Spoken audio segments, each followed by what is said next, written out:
In this video, I'll be telling you how to find open source projects so that you can contribute for them. If you want to do with JavaScript, go to Node Package Manager, search for a package, you'll be getting the GitHub link, go to the issues section and try to fix one of these open issues and create a pull request. Moderator will be going through the code, and if the requirements are met, they will be merging it to the main line.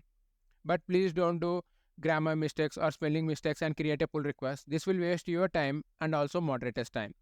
And if you want to do the same with Java, go to search.maven.org, search for a package. You will be getting the GitHub link. Go to the issues section, do the same thing. If you want to do with Python, go to pip.org, search for a package, and you will be getting the source code here. Do the same. So this is how you can do open source contributions. This is how you can find these projects. If you have any other doubts, you can mention them in the comment section. I'll be going through them, and if many people have the same doubt, I'll be making a video on that. Have a nice day, guys.